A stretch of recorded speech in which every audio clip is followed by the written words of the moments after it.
கர்த்தருடைய நாமத்துக்கு ஸ்தோத்திரம் உண்டாவதாக. தேவன் நம்மளை எப்பொழுதும் பாதுகாக்கிறார், நம்மை காண்கிறார், நம்மை நேசிக்கிறார். அவர் கைவிட தேவன் அல்ல. யார் உன்னை கைவிட்டாலும் நான் உன்னை கைவிடுவது இல்லை என்று அன்பாக சொல்கிறார். எனக்கு அன்பானவர்களை, ஏன் அழுகிறீர்கள்? ஏன் உங்களுக்குள்ளே கவலைப்படுகிறீர்கள்?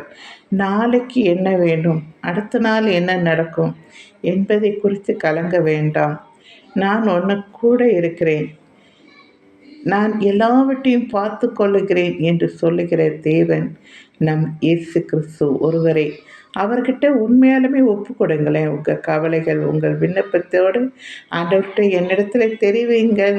உங்கள் கவலைகளை எல்லாம் நான் பார்த்து கொள்ளுகிறேன், நீங்கள் சும்மா இருங்கள் என்று ஆண்டவர் சொல்லுகிறார். ஆனாலும் நீங்கள் எதுக்கும் கவலைப்படாதீர்கள். ஆண்டவர் ஒவ்வொரு காரியங்களும் அவர் அழகாய், நேர்த்தியாய், செவ்வையாய் செய்து முடிப்பார். அவரால் முடியாத காரியம் ஒன்றுமில்லை. எனக்கு அன்பானவர்களே, என்னுடைய வாழ்க்கையிலே நான் இதுவரைக்கும் பார்க்குறேன், அவர் எவ்வளவோ அழகாய் ஒவ்வொரு காரியமும் நடத்திட்டு இருக்காங்க தெரியுமா? நான் அதை ருசிக்கிறேன். கர்த்தர் நல்லவர் என்பதை ருசித்து பாருங்கள். அவர்கிட்ட எல்லாவற்றையும் ஒப்பு கொடுங்களேன்.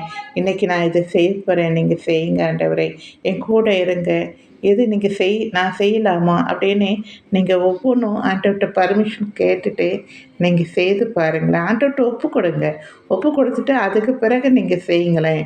அவர் அழகாக வாய்க்க செய்வார். உங்களுக்கு அது ஒரு வேறு விதமாக உங்களுக்கு தப்பாக முடியும்னா அதை தடுத்து நிறுத்துவார்.